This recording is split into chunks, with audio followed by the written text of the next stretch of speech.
Hiya, it's Liam here. And if you like what we do at the podcast, please do consider supporting us from just £1. And if you love the show, from just £3 a month, you get early access on all of our content as well. All the details are in the show notes. This week, we are talking not about an American, but an Italian, a man who is credited for his discovery of America and has gone down in history as one of the great explorers. But his achievements did not come without its struggles. So, in this episode, I want to know, who was Christopher Columbus?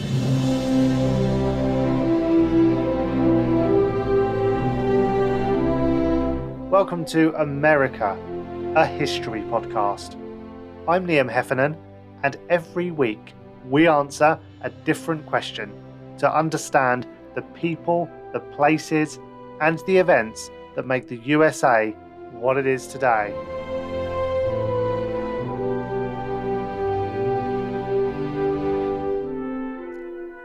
To discuss this, I am joined by an award-winning biographer, historian, and chronicler of exploration. His books include Columbus, The Four Voyages, which we will link to in the show notes, which you can check out after this. A big welcome to Laurence Bergreen. Hello, Laurence. Hello, good morning. Good morning, Liam. Thank you very much for having me on your show. Yeah, really delighted to have you on talking about this. I feel like we're over a year into the podcast now, and there's still these like really big topics that we Mhm. haven't covered. And I feel like one of them is Uh-huh. the guy who actually gets the credit for discovering America. But of course, he's not an American, he's an Italian. And as we've very recently discovered to recording this episode, actually may also be a Jew as well, which was previously unknown, right? Yes, well, it's been sort of brooded about for a while that he was Sephardic Jewish or part Sephardic Jewish. There are various divisions in Judaism, depending going back to the Inquisition. Ashkenazi Jews who are more prevalent, Sephardic Jews who were traveled to Spain. But I would say I haven't, having read about six of these accounts in the past 7 or 8 days. I'm not really convinced. There are some academics who said, oh, it looks like that. They're doing some genetic testing, but I don't think they've really, as they say, extraordinary claims require extraordinary proof. And I don't think they've gotten to that point. But it's certainly possible. However, saying that Columbus had red hair, which is supposedly characteristic of Sephardic Jews, isn't good enough. So, on its own, to do that. Also, keep in mind that he sailed just as the Inquisition took hold in 1492 on his first voyage, and some of his crew members and perhaps his navigator were conversos, in other words, converted Jews, some of whom may have been Sephardic or so called hidden Jews. They tended to be navigators, but who really knows? So the moment that he sailed suggests that there was a Jewish origin to it. But the Inquisition is as you peel back layers, gets more and more complicated about who was being expelled and why.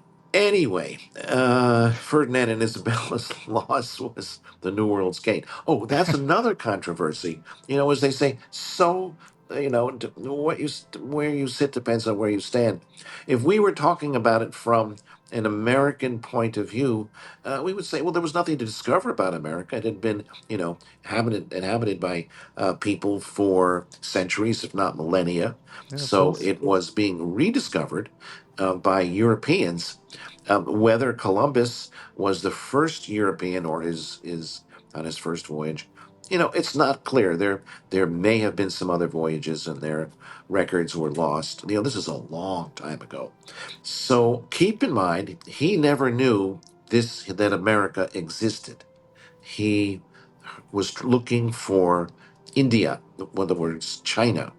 And in fact, he even brought with him a Chinese translator to be prepared for that. Instead, he bumped into one or two islands in the Bahamas and in the Caribbean. He never knew North America existed. He may have glimpsed the coast of Florida, of the peninsula, but he I think if he came back today, Liam, he just would have been flabbergasted by the number of a couple things, the number of places in the continental United States that are named after him, statues, schools, cities, Yeah. squares, public facilities. He would have been absolutely. Imagine if he would come back to America, many years later, and everything was named Neeson. Not everything, but Yeah. countless places. You would have scratched your head and said, "What's all this about?" Yeah. And so so many ironies of history. Um, but anyway, why did Columbus become almost synonymous with North America? Well, of course, there were four voyages. And my book, which was published by Viking, is called Columbus: The Four Voyages. It seems to me, and I don't think that's an unusual opinion, that each voyage was longer and more complicated than the one before it. The first voyage, which is the famous one, the one that school children study, is the simplest, and there are some takeaways from that. But the following three voyages, which come in quick succession, I thought are even more challenging and interesting.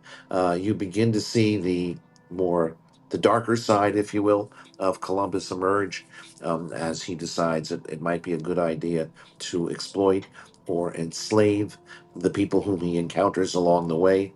And by the way, I just want to emphasize that although Columbus, for some people, has acquired a reputation as an um, unusual monster or cruel person in his era, he really was a carrier of conventional Western European feelings about or beliefs about what we would call the New World now.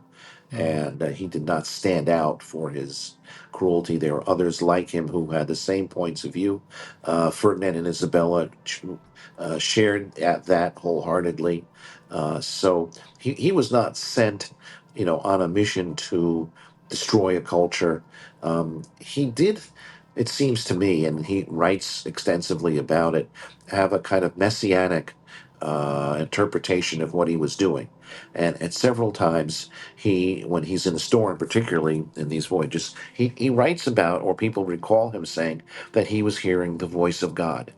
Well, today you might say, well, this person's psychotic. They're hearing the voice of God. Well, okay. In Columbus's time, that was not unusual. Many people thought they heard the voice of God. So, as I said, he was not an outlier in that respect. He was a person of deep faith and went partly out of religious conviction and partly out of greed. Greed, in the sense he was trying to get wealth for himself Yeah. and Spain. I'm really keen to understand how in when we're talking about as far goes as we are with Columbus, how did they even know that there was something out there to potentially discover? Because Right. there was no technology. How could they have known? Right. That's a really good question. First of all, imagine the courage or foolhardiness that it took to start sailing across the Atlantic, not knowing what would be out there. There were rumors about sea monsters and other things nobody really knew for sure. And this was way before the Enlightenment. And so that really took a lot of courage. Mm, Also, he really wasn't aware of what we would call the South American continent, of Central America, of places that like Mexico and Brazil and many others. When he began bumping into Caribbean islands, almost by accident, he thought he was on the outskirts, if you will, of China. mm, And so he was really confused by our standards about where he was. By the time he got to the third voyage, he had a better idea, but still it required a lot of trial and error and conviction that he was on a mission. The stated part of it was to, if he found any people who were not Christian, to convert them to mm, Christianity. And that may have been part of it. But he was also looking for gold, literally, to bring back to Europe. and other things that could be valuable. So, and he was not the only one doing this. By the time he got to the fourth voyage, about 10 or 11, 12 years later, others were getting into the act.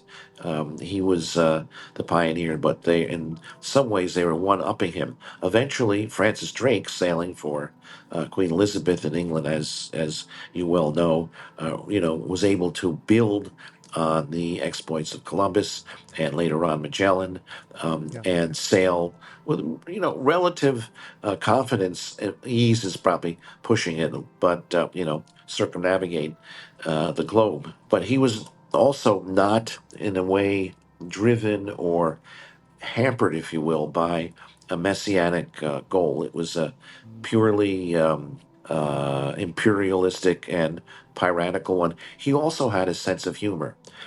I don't know. I've read a lot about Columbus, and I've read a lot of Columbus's comments and statements. I cannot imagine Columbus ever making a joke, so or saying anything lighthearted or ironic or anything that would bring a smile to our faces. He seems to have been extremely serious. He was from Genoa. That's where he learned his trade as a fisherman. So why did he wind up sailing for Italy instead, Spain rather? It's because he really couldn't find a commission that would back him. Ferdinand and Isabella, particularly, were looking for people who would carry out this very dangerous mission. You pointed out that what would impel somebody to, to sail off into the unknown like this, and they were willing to risk it. Spain was a different story. Mm. Yeah, and it is that maybe fearlessness, maybe slight recklessness that maybe that must have driven explorers like Columbus to embark on that career path. So I'm just really interested to maybe understand a bit more about who he was, because you've sort of alluded to the fact that there's a bit of a dark side to him. Yes, yes. So how would you describe his character? Well, very serious, a person of faith for sure. Perhaps messianic. Obviously a very, very skillful sailor and pilot, which is not the same thing as being a, good navigator, because he really didn't know, where he was, but nobody did at that time. Mm. And extremely courageous, maybe daredevil is pushing it, but, the ability to endure, even though the voyage was, relatively short, a matter of weeks each way, there was no comfort on these tiny ships that he was on, and constant danger. It was, in many ways, when people left, they thought they would never return home after that. Mm. And you may wonder why they went, and I'm not sure I have a completely satisfactory answer for that. If Columbus hadn't gone, I think other people were, we would be calling them the Columbus. Yeah. That in world history, this was a time had come. So, in my research for this episode, I encountered something that I really feel like I need to fact check with you, Yes, which is that Columbus never actually set foot on American soil. Is that correct? he never did. No, he never So, knew it existed. then why, like, how does he get the credit? Because there have been a lot of people who have come over and settled and actually, it's mad to me. Someday, 1,000 years from now, or maybe 400 years from now, they will credit you for discovering I don't know what, and you'll wonder how is that? It's just a series of no. It's actually a very the answer to that, which is baffling, is very enlightening too, because it was his reputation eventually became important to the Americas as its identity grew, as the discoverer. And I think it was President William Harrison in the early 19th century who decided to nominate or just consider Columbus a discoverer of America based on very little historical evidence. Why did he do that?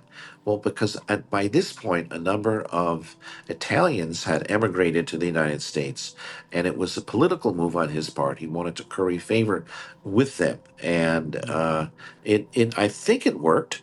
Later on, Columbus Day, which we're celebrating or observing in the United States today, was became a federal holiday because Franklin Delano Roosevelt designated it as such. There aren't that many federal holidays, or maybe 11 or 14. And he did that also for political reasons because he wanted to demonstrate or get the Italian vote for Mm, himself. So it was often political on his part. So after a while, Columbus, the myth really outran the man. However, there are so many primary sources around from Columbus and others that we can get a sense of what he's really like.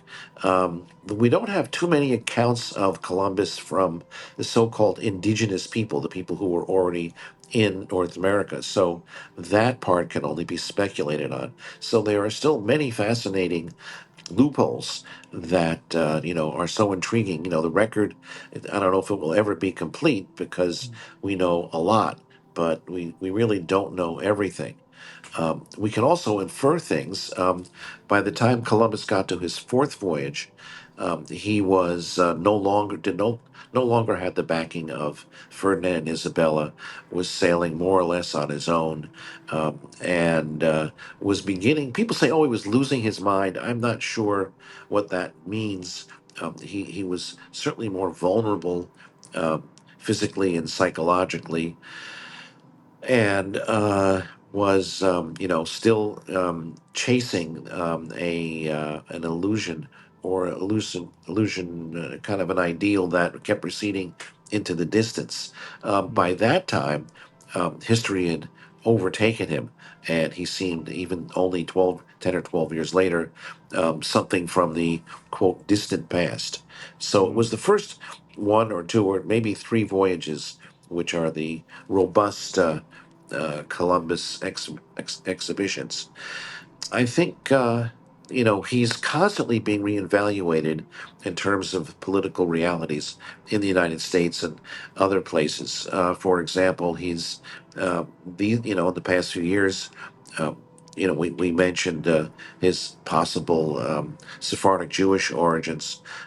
He's seen as a genocidal monster, and because he inspired a lot of attacks on some indigenous people, particularly the Taino and other tribes in the Caribbean, and so there was a lot of talk about renaming Columbus Day Indigenous Peoples Day Mm. instead. I think for some people that's what they're going to use, and you may see that on calendars or school lessons in the United States that it's Indigenous Peoples Day. Used to be Columbus Day. I'm not sure that's more helpful, but it does show what the way the pendulum of history swings.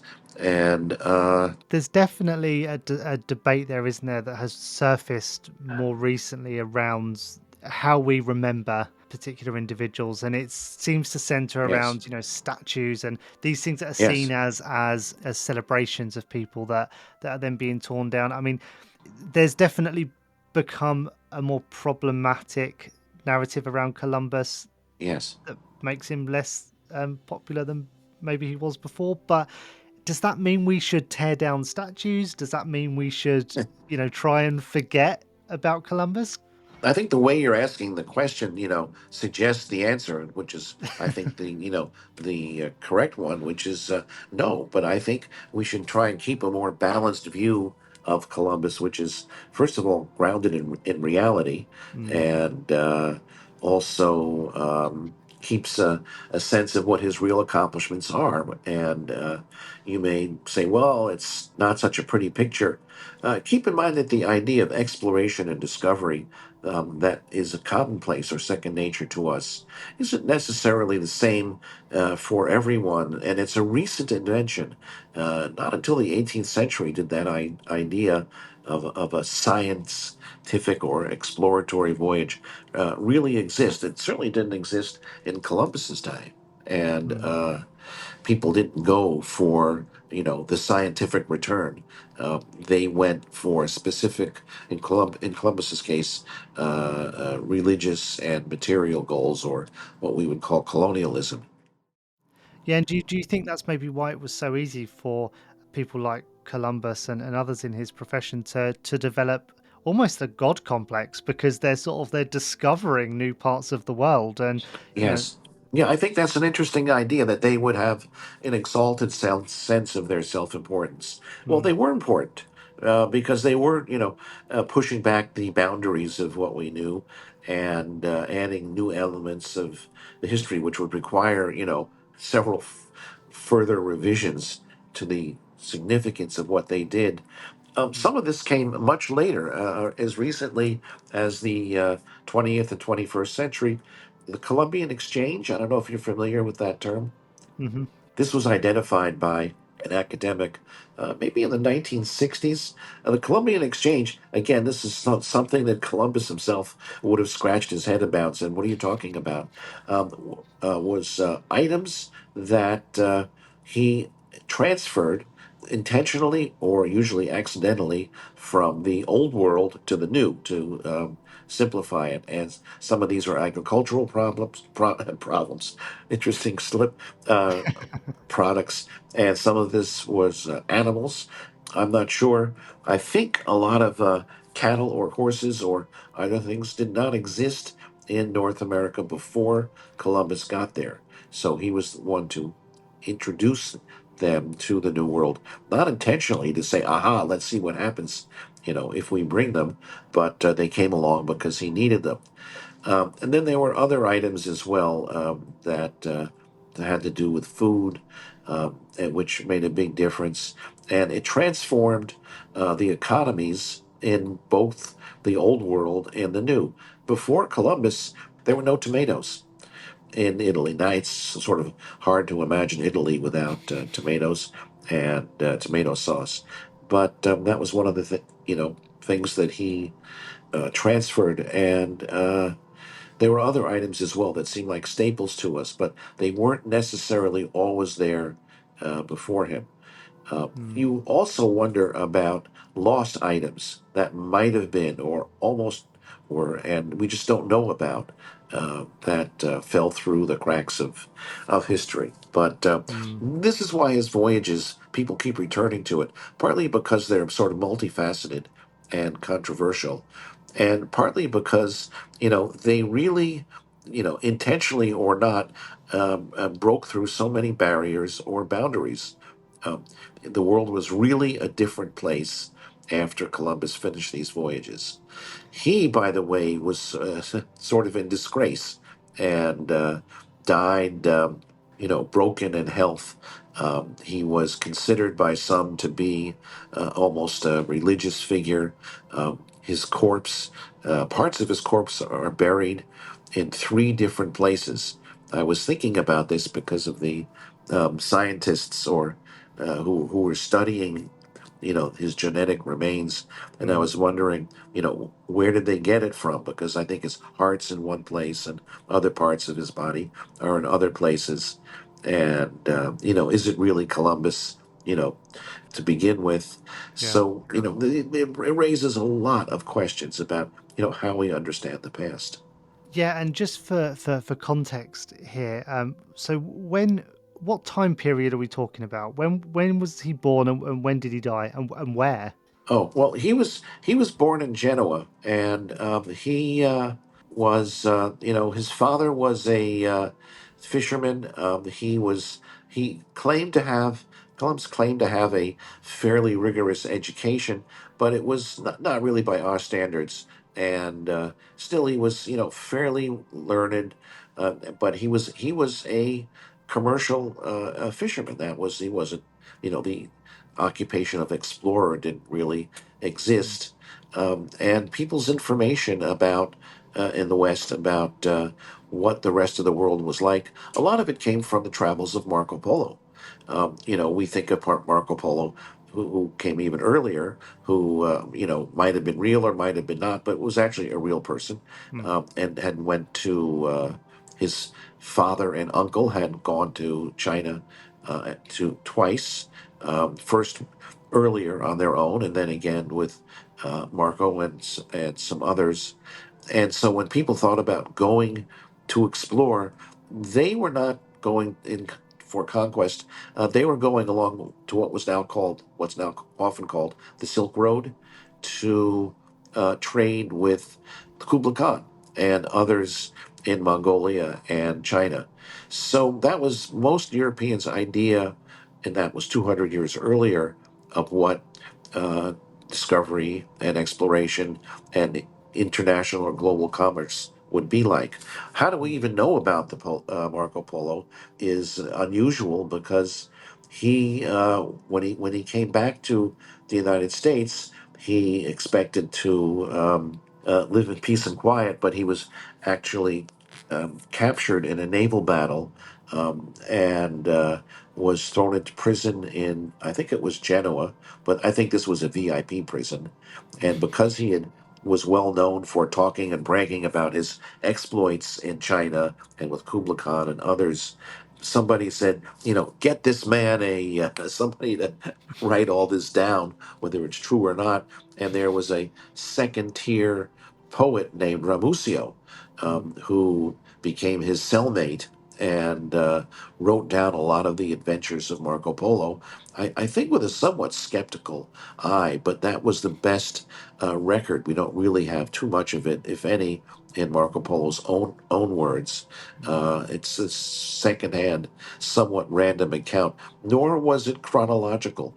We now think of a chronicle of exploration discovery written in a logical way, chronological, and the conventions that we're used to, but that didn't exist in those days. Mm. Ramusio was setting down episodes and information that Marco was telling him, and it's not even clear that this was firsthand for Marco or things that he had heard when he was in, on the quote Silk Road. With that, even that term did not exist in Marco Polo's day. Nobody said, I'm going on the Silk Road. See you in 20 years." It was a series of trade routes that went from Europe through Mongolia. Very, very arduous, some sailing, but very arduous walking and climbing and riding horses and goats. So, exploration works in, all sorts of peculiar ways. Now, of course, we think of just to get off the subject or roam for a little bit, if you'll indulge me, about the exploration of space. Mm. And, why are we doing it? Well, it often seems like it's done for, quote, pure science. But there's often an undertone or a subtext that there is a conquest or imperialist aspect to it, especially when there was a space race between the United States and the Soviet Union Mm. in the 1960s. But it exists in other forms today. It's just a little more subtle.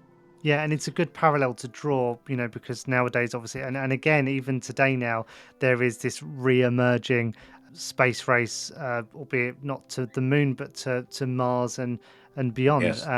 And I guess that's today's equivalent of getting on a ship and sailing and seeing what you find, right? Yes, yes. Although people have a better idea because they, virtually can get to Mars. Yeah, Of course, keep in mind that the scale, the distances are truly daunting. One can yeah. get to the moon in a matter of days and therefore get home. What you find there, there isn't that much there, and it's not like getting across the Atlantic and going to the New World, whether you call it China or the United States. The Mm. moon is barren, it's arid, it's been pretty well explored. It could be a useful base for something, but there's a lot of speculation about establishing a permanent or long-lasting outpost there. I don't know. And that's only the moon, which is, a matter of days away. Mars is years away. Mm, So the time involved, how do you get people there? How do you sustain them? The radiation involved is lethal. These factors don't really apply when you're going to the moon. So the challenges of sending people to Mars are extraordinary. Again, what do you find when you get to the red planet?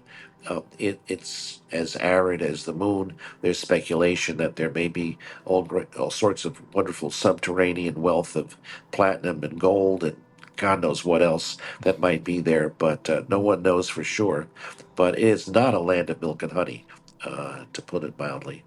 Yeah, and I think sort of coming full circle to think about Columbus when you look at in today's environment, really divisive figures like Elon Musk, who's obviously founded SpaceX, and the work he's doing, it's kind of there's similarities there to what Yes. explorers did Yeah. and Oh, what yes. Columbus did. Yes. Yes. And actually, do you need to be quite a divisive and potentially unpopular figure Yes. to have the character to push through with something like this? It's very possible. Every time I read something about Musk, I scratch my head and I modify my opinion, and I think, oh, he's terrible. Oh no, he's really remarkable. And I kind of go back and forth, and then this latest rocket ship, the SpaceX, which was able to I mean, it's a fantastic technology if it becomes adopted and widely used. Mm, So I just don't know what to say, and I see your point that Musk is could be ambiguous, to put it mildly. And to me, he's just sort of enigmatic and fascinating character. yeah. But beyond that, who can say? I think I guess then to draw them parallels to the likes of Christopher Columbus, I think we've sort of touched on some of the darker aspects of yes. of what he did. But would it have been possible for him to accomplish what he did as an explorer without also making some enemies and doing some questionable things along the That way? That's a good question. I don't think so. I think that question. I think, as your question implies, I think that was inevitable, partly Mm, because of the limitations of the time, and partly because of his mindset. When he first encountered people in the New World, his thought was not to, launch a genocide, to enslave them or exploit them. mm, He was originally impressed by them. It's just as time went on, he realized, oh, there could be another use for it. And slavery or exploitation in Columbus's time was not was a sort of standard operating procedure. So mm. it would have been unusual if he had left them alone. Yeah. And so he was following kind of standard or accepted behavior at that point. Yeah, and I guess that sort of raises the question of how we remember someone and how someone's Yes. legacy should be shaped. Is it by the Yes. standards of today, or should it always be in the context of the time that they lived in? Yes. Yeah, that's well. I think the answer is both. Yeah, But we know often, how it looks in the standards of the time. How do we work our way to how it seemed in the context of the past? Is a more slippery question because it depends what elements you bring to bear, and yeah, how well we can understand what it was like, what pressures they were under. How do we know what was in a person's mind, especially 400 or 500 years ago? We can often only infer, and other times it's total guesswork. yeah, and kind of touching on the point that you about Columbus Day that you mentioned earlier. I mean, when it comes to then celebrating him and actually creating a federal like national holiday around Columbus, it kind of forces those conversations to happen, doesn't it? In terms of, should we be Yes. celebrating him? Is there a right answer here? Well, I think it's definitely important and worthwhile to study what Columbus did, and the more and more we see, different sides of the question, and I think it's a good idea to bring that up because otherwise it's sort of an irrelevant or deceptive fairy tale, especially because he never knew America existed. So Mm. how can you say Columbus discovered America? It makes no sense whatsoever. Yeah, absolutely. And so do you think that Columbus was a good person? And Oh, I say that knowing that there's so much nuance in that. yes, yes. Well, I don't know where to begin. Was he important and significant and might be called a world historical individual? Unquestionably, but good in the sense that, he was, a moral person or, on balance, what he did left the world a better place. Yeah. The answer is I don't know. And I think it's really worth thinking about. For sure, he changed things. If he hadn't, I think somebody else would because historical forces were moving in that direction. But Yeah. beyond that, And, it's like, do you then think perhaps we need to try and separate Columbus's accomplishments as an explorer from perhaps his flaws as a person? Because it feels like if he's a guy that's going to commit genocide along the way, we should be acknowledging that, and maybe we shouldn't be building any new statues for the guy. But on the other hand, his accomplishments as an explorer sort of shaped the future of yes, the world, right? So, yes, um, yes. how do we remember that? I think by having a corrected version of it, and Mm, we're both wearing glasses. We have corrective lenses. I think we need maybe corrective lenses in the way we view Columbus, so we yeah. see both his accomplishments and his courage, and give credit for his messianic vision because I think it was legitimate, and the byproduct of cruelty and other aspects of it that he could not have anticipated at all. For example, people say, well, after Columbus, he brought all sorts of pestilence and germs with him to the United States that Mm, devastated the local population. Okay, in his day, nobody knew about the existence of germs. So he would have been, again, amazed that anybody would have attributed this to him. And so I think there's a third aspect, which is unintended consequences of his voyage. And sometimes good, often threatening or dangerous. But when we have the concept of silos, people, or civilizations or cultures, in their own set of circumstances. But once you get out of the silo, it's much more interesting, as the Columbian Exchange demonstrates, but also can be threatening and menacing and not really understood. yeah. Well, that's it, really, isn't it? I think Columbus as a person is probably no more or less nuanced than any other person. He just happened to do some fairly remarkable stuff along the way, and I guess we should probably reword the introduction to this episode from saying he discovered America to saying he just found it. Uh, um, but, No, just say he there's didn't discover well, America. he didn't discover it, right? He kind of stumbled across it while looking for India. But Right. and that's actually another thing. Just to end this episode, is that where we misnamed Native Americans as Indians? Was it because of Yes, yes. Columbus? Yes, yes. They belong to various what we would call tribes or nations or peoples. They have their own names, and often we as outsiders don't respect that or give it only partial lip service.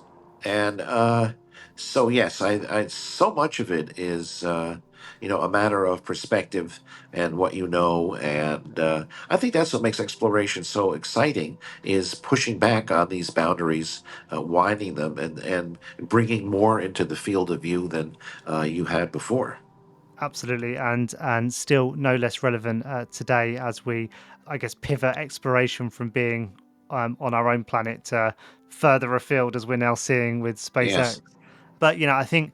There's a lot more around Columbus and his voyages and his relationship to America that we probably need to explore further on future episodes. As is always the case, we never quite have time to cover everything on a single episode. Thank you, Lawrence. Really, really You're good very welcome. to chat to you for this. Great We'll talking leave with you, some. Lee. Yeah, thank you, Lawrence. And for anyone listening, we'll leave some links in the show notes as well to your book as well, Lawrence, but also to some other resources if you want to find out Right. more. And Lawrence, do remind our listeners if they want to connect with you directly, where can they do that? Oh, okay. Well, the book is Columbus, the Four Voyages, and you can reach me. My email is lbergreen, Lbergreen, at yahoo.com. Amazing. Thanks again, Lawrence. And you can find me on X at This Is the Heifer. I'm still hanging on Oh, there and on LinkedIn as well.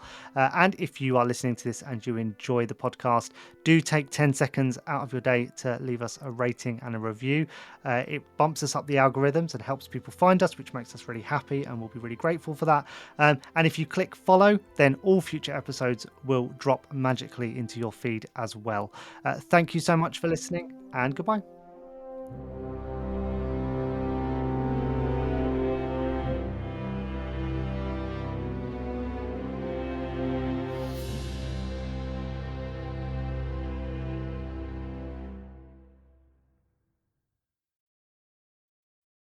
Thanks so much for listening to the podcast. And if you enjoy this and want more, remember you can support the show from as little as £1. All the details are in the show notes.